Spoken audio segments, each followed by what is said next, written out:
अस्सलामुअलैकुम। Welcome to new vlog. और vlog शुरू करेंगे वहीं से जहाँ से हमने छोड़ा था, यानी कि जब हम कराची में हमारा जहाज़ लैंड हुआ था।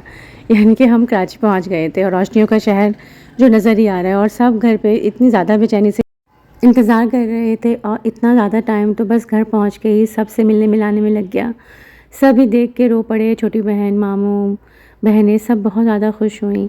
और ये एक छोटी सी ढोलकी या ब्राइडल शावर कह लें या जगह कह लें, वो रखी हुई थी सब कज़न्स ने मिलकर, तो बस उसके लिए वेट हो रहा था। बस 20-22 घंटे के सफ़र के बाद सबको देख के, अपनों से मिल के थकान समझ लें ख़त्म ही हो गई थी।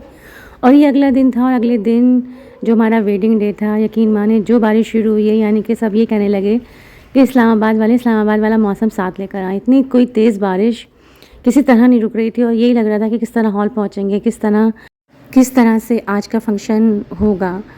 लेकिन बस अल्लाह ताला मदद करता है, और बस सब तैयार हो गए थे, और बस मौसम का मज़ा लेते हुए, अब बारिश ने मौसम का मज़ा दुबाला किया या मज़ा ख़राब किया, ये तो हम नहीं कह सकते। लेकिन हाँ, मज़ा दुबाला ही किया, लेकिन थोड़ा सा फ़ंक्शन मिसमैनेजमेंट हो जाती है। ज़ाहिर मौसम इतना ज़्यादा पानी था, फिर अरेंजमेंट चेंज करना पड़ा।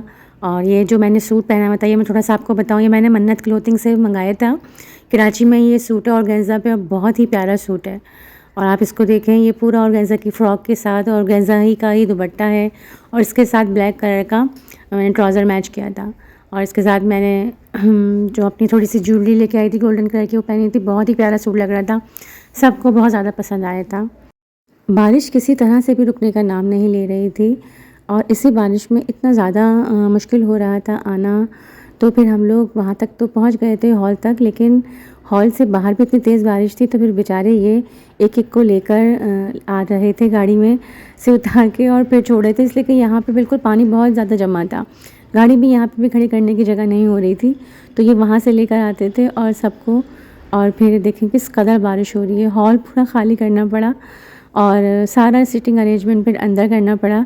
इतनी तेज़ बारिश हो रही थी, अच्छी भी लग रही थी, एक नया एक्सपीरियंस हो रहा था, लेकिन थोड़ा बहुत बल्कि बहुत ज़्यादा डिफ़िकल्टी हो रही थी लोगों को आने में और हमें रहने में, इसलिए कि बारिश का पानी मुस्तकिल अंदर आ रहा था। और आप देखें, एन्जॉयमेंट हमने फुल किया, फुल हमने तस्वीरें बनाई, वीडियो बनाई बारिश में, इसलिए मज़ा बहुत आ रहा था। अच्छी हवा चल रही थी, और कराची का मौसम तो इतना होता है, अब हम वैसे भी इस्लामाबाद वाले हो गए हैं, तो बहुत ज़्यादा सर्दी के आगे हो गए, तो थोड़ी बहुत बारिश से हमें सर्दी नहीं लग रही थी। सबको बहुत सर्दी लग रही थी, लेकिन माशाल्लाह से हम लोग ठीक थे, इतनी सर्दी नहीं लग रही थी। और फाइनली बहुत देर इंतज़ार करने के बाद बारिश तो नहीं रुकी, लेकिन बारात आ गई। इतनी तेज़ धुआंधार बारिश में भी बारात हमारे इन टाइम आई। तो हमारी भी शादी की तकरीब बहुत सादा थी, मगर पुरवकार लग रही थी। सारे मेहमान को बहुत ही अच्छी तरीके से वेलकम किया गया, और देख रहे हैं सबके चेहरे पे बहुत खुशी थी। इस तरह की तकरीबें होती हैं, सब ने बहुत ज़्यादा एंजॉय कर रहे थे, मौसम के मज़े भी साथ ले रहे थे। वही बात है, बस अच्छा भी लग रहा था, थोड़ा सा मौसम की वजह से कंजस्टेड सा हो गया था, क्योंकि हॉल बहुत बड़ा था, मेहमान भी थोड़े से कम हो गए थे, लेकिन ज़ाहिर कभी कभी ऐसा हो जाता है। लेकिन बस जो ये भी अच्छी चीज़ होती है, इस तरह से मौसम को भी हम एंजॉय कर रहे थे, और साथ साथ शादी भी अटेंड कर ली। जब से हम इस्लामाबाद गए हैं, तब से हमारी समझ लेंगे पहली शादी है जो हमने कराची में अटेंड करी है। कोई शादी ना आई ना हम गए, इतने महीने के बाद पहली शादी अटेंड करी है। तो बहुत ज़्यादा खुशी हो रही थी, और तकरीब भी घर की बिल्कुल थी। और फिर पहली बार ये एहसास हो रहा था कि परदेश में रहने वाले किस तरह की ज़िंदगी गुजारते होंगे, या जो अपनों से दूर होते हैं उनकी तकलीफ़ का एहसास आज ही हो रहा था। और बारात तो अंदर आ चुकी थी, इस्तकबाल हो चुका था, और फाइनली फिर दूल्हा मियाँ भी आने लगे। और इतनी तेज़ बारिश में दूल्हा बेचारे भी बड़े ही उनको छतरी वगैरह लेकर अंदर आए, और माशाल्लाह से बस फिर निकाह हो गया। और बस यही दुआ है कि इस निकाह से अल्लाह ताला ना सिर्फ इन दोनों बल्कि इनके घरों में भी बहुत रहमत और बरकत का सबब बने।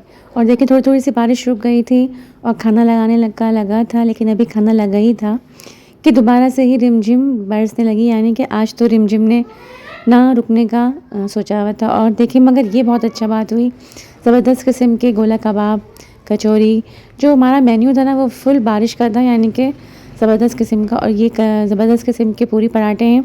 ये सब वो चीज़ें हैं जो हम इस्लामाबाद में नहीं खा सके। ये कचौरी तरकारी है। तो जो हमारा मेन्यू था वो बिल्कुल बारिश वाला था, इसलिए सब लोगों ने, और माय गॉड, हलीम बहुत ज़्यादा मज़ेदार बना था, बहुत ही अच्छा, सब ने खाना बहुत अच्छा एंजॉय किया।